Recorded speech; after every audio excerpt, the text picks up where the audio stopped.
little surprised, I guess, morning after clinching the full-on practice here on the travel day. What sort of the thinking here, just to get guys back out on the ice? Yeah, it's 20-minute sweat. I don't know, there's rumors that we start Sunday or something. I don't know if it's for sure, but just try to backtrack what days off and get ready for Sunday. I think it's good to get a little morning, like a 20-minute sweat, and then we'll figure out what happens later. Yeah. Rick, you've got half a dozen guys who played every game this season, especially your core guys. Yeah. What does that say about them? What does that say about the preparation? And then leading to that, will you play them all tomorrow? Yeah, well, the first question is obviously a testament to them, coming into camp, working hard. It's hard to play 82 games, especially, being a division champion. There's a lot of tough games you got to play to win. So your body goes through a lot. So saying that, it's incredible. To play 82 games, it's tough. Second part, I'm not quite sure. We're still, it's a hour-to-hour thing. We don't know how we're going to approach the game tomorrow. But I think some guys might play, some guys might not. I honestly haven't at this point made a decision. We'll see how it goes. What are those discussions like, and how much of that is also impacted by the players who may want to play? Bumps and bruises. You talk to Hughes. He feels great today. But that doesn't mean he plays. I don't know if he's going to play tomorrow. Like, these are the guys I have to we'll figure out. It's a tricky thing. I talked to a high-profile coach this morning, very high-profile guy, and he said, some guys got a chance to score 70 goals, some guys got a chance to 100 points. So as a coach, you're in a tough spot because these are huge milestones, but you're also worried about your team. So what do you do? So that's why every hour you got to figure it out. Everybody traveling? You take everybody? Yeah, everybody's going to be traveling. Yeah. And we'll Maybe one player. I'm not sure. We're still discussing it. Right. Sorry. And then tonight's result in Dallas, will that affect what you do? Honestly, I don't think so. I think we'll make a decision before that. I mean, it's more of, looking at if we play Sunday, day off, we got some guys who got some aches and pains, and is it better for them not to play? Like, these are the things we got to go through. Yeah, and that's what coaches and management have to do. You have to play all the scenarios, and then you go from there. I think it's a hard one because, for me, I want to play every game to win. But there's also, you got to be prudent in how you put your lineup up going for the next, the playoffs coming up.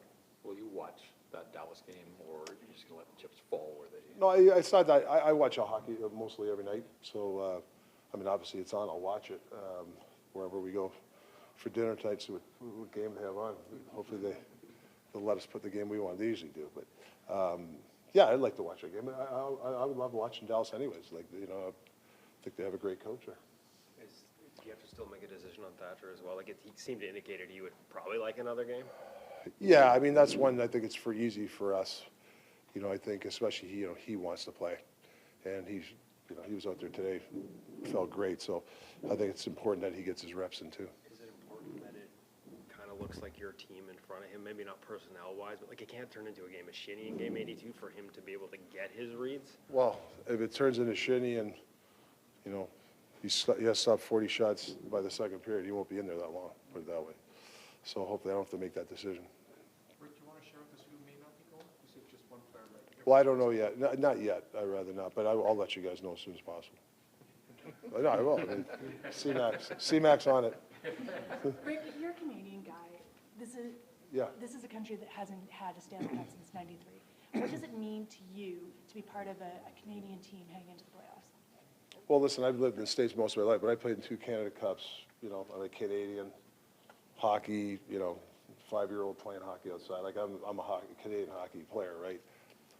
To win a Stanley Cup, was it since Montreal? How many years has it been? Whoever can do it, it's going to be a hell of a party, and you might be Canada's team after that Stanley Cup. So I think there's a lot at stake for a lot of the teams that are in, Canadian teams. So, but yeah, as a Canadian kid, it's huge. It'd be the ultimate, right?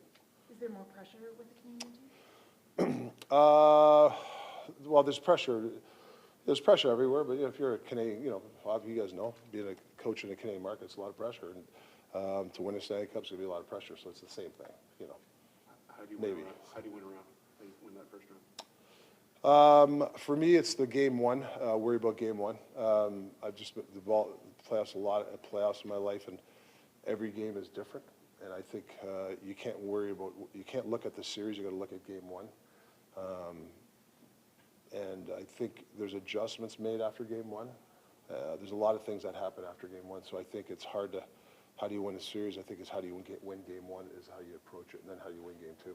How excited are you as a coach to get into that sort of 7-game series, in-game adjustments, you know, game-to-game adjustments, all of those things? Yeah, yes, there's I always find in a regular season, my theory is like 90% worry about yourself, 10% the other team, maybe even less than that.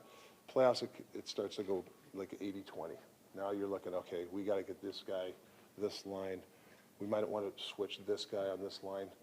You do a lot more of that in the series, but you got to be careful you don't overcoach in the series too. You got to be careful you don't overcoach just because of one game. So that's something you got to be careful as a coach. Rick, you've always told us you're a creature of habit, you like to Yeah. the routines and all Yeah. this.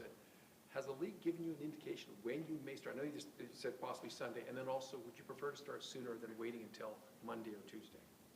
Well, if it was my preference, quite honestly, I'd like to start Monday or Tuesday. I'd like an extra day or two. You know, we're flying to Winnipeg today, but TV dictates it, so really we have no say in the matter. Obviously, you guys know that, and then we'll just adjust accordingly how whatever we open up.